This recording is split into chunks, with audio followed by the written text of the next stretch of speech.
tekad yang besar. Nah, dalam bacaan tadi memang maksudnya membangun rumah itu memang secara fisik sebetulnya, tapi itu mau menggambarkan ya membangun rumah bisa saja kepribadian. Pribadi itu juga harus kokoh, karena kalau tidak kokoh, pribadi yang mudah terombang-ambing ya, mudah sedih, mudah gembira, mudah putus asa, mudah terlalu yakin, itu juga nggak benar ya. Jadi yang labil, nah itu yang tidak kokoh. Kalau yang kokoh itu orang yang berprinsip dan juga berpedoman teguh, juga dalam hal iman yang dimaksudkan tadi itu. Ya banjir, badai dan segala macam adalah tantangan hidup, cobaan-cobaan. Dalam membangun keluarga juga ada macam-macam cobaan, ada macam-macam tantangan. Maka dari itu harus mempunyai tekad yang kuat. Yul ya? Iya. Rian ya? Ya, tekad yang kuat, harus kokoh gitu. Jadi harus punya prinsip, punya keteguhan. Nah, tidak boleh labil. Ya. Memang dalam perjalanan hidup kadang suka, kadang duka. Kalau kadang suka saja ya gampang untuk setia dan bergembira. Tetapi kalau pada saat duka ya bagaimana, itu ujian untuk selalu bisa setia. Nah, jadi kena pada kehidupan apa saja ya, kehidupan pribadi ya, kehidupan beriman, kehidupan keluarga, dan juga kehidupan berbangsa ya. Kita sungguh-sungguh bersyukur hidup di Indonesia itu, karena punya dasar yang kokoh yang mempersatukan semua, yaitu Pancasila.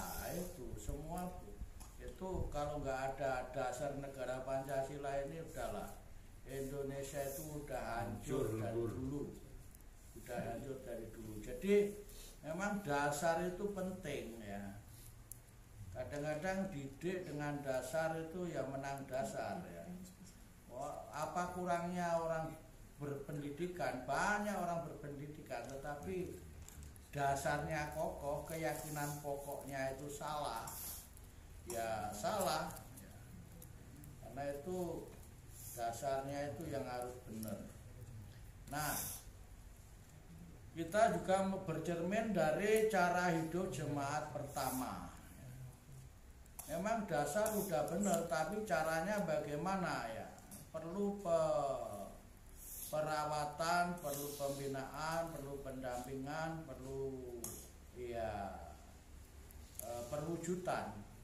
Nggak cukup hanya dengan kata-kata aja. Siapa yang dia nggak hafal dengan Pancasila? Ya sekarang banyak yang nggak hafal ya. DPR salah. DPR aja salah ya. Apa DPR aja hafal ya. Nah, tetapi ya itu yang penting bukan perkataan, bukan pernyataan, tetapi kenyataan yang penting.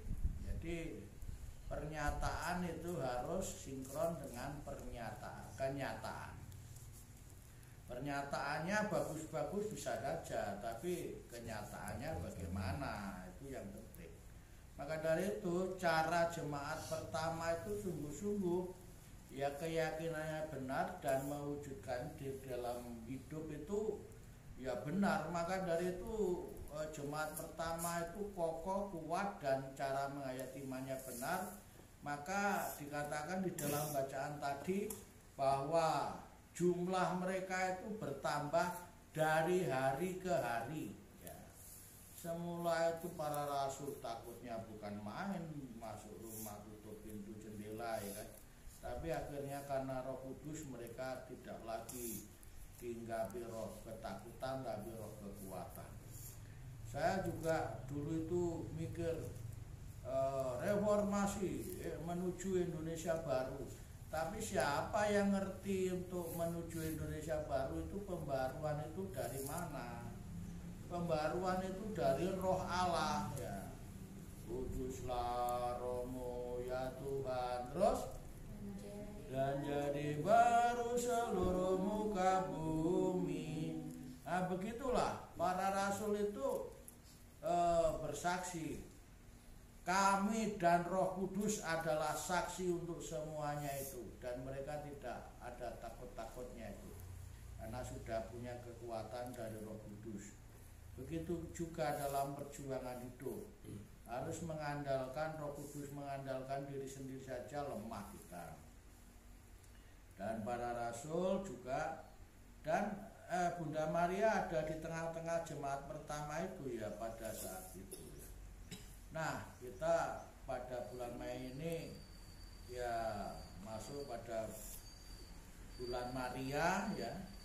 Kita mohon juga kepada Bunda Maria untuk semua yang kita doakan ini, maka kita berdoa untuk para arwah umat beriman dengan doa 3 kali Salam Maria. Ayo. Salam Maria, terpujilah engkau di antara wanita, dan terpujilah buahmu Yesus. Santa Maria Bunda Allah, doakanlah kami yang berdosa ini, sekarang dan waktu kami mati. Amin. Salam Maria, Rahman Tuhan sertamu, terpujilah engkau di antara wanita, dan terpujilah buah tubuhmu Yesus. Santa Maria Bunda Allah, doakanlah kami yang berdosa ini, sekarang dan waktu kami mati. Amin. Salam Maria, penuh rahmat Tuhan sertamu, terpujilah engkau di antara wanita, dan terpujilah buah tubuhmu Yesus. Santa Maria Bunda Allah, doakanlah kami yang berdosa ini, sekarang dan waktu kami mati. Amin. Kita mohon berkat Tuhan atas air yang akan digunakan untuk pemberkatan ini.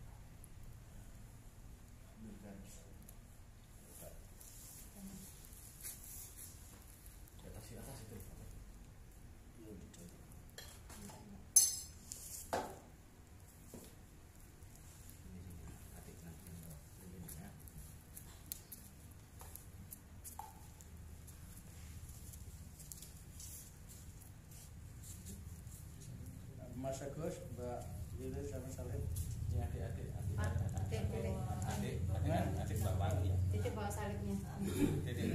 Ya Tuhan, kami mohon berkat-Mu atas air yang akan kami gunakan untuk menyucikan sarana-sarana dan juga rumah ini, agar Engkau memberkatinya berguna bagi selamat jiwa dan kekal di dalam kuasa Bapa, Putra dan Roh Kudus. Amin.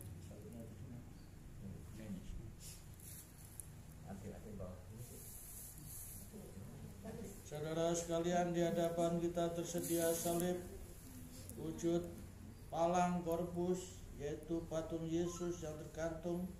Keseluruhan melambangkan makna-makna berikut: yang tegak melambangkan cinta dan sikap kita takwa kepada Allah, yang melintang melambangkan cinta dan amal kita pada sesama. Korpus yang tergantung melambangkan semangat pengorbanan. Ada hikmah penting pada salib ini, maka kita berdoa mohon berkat atas salib ini. Ya Bapa, sudilah memberkati salib ini, lambang cinta dan semangat pengorbanan tanpa pamrih. Semoga siapa saja yang memandang salib ini diingatkan akan pengorbanan dan cinta kasih Yesus Kristus. Semoga kami semua dihidupi dengan semangat rukun dan damai. Siapa saja yang memandang salib ini, berilah semangat tanpa pamrih sesuai dengan teladan Yesus Kristus. Dialah Tuhan dan pengantar kami kini dan sepanjang masa. Amin.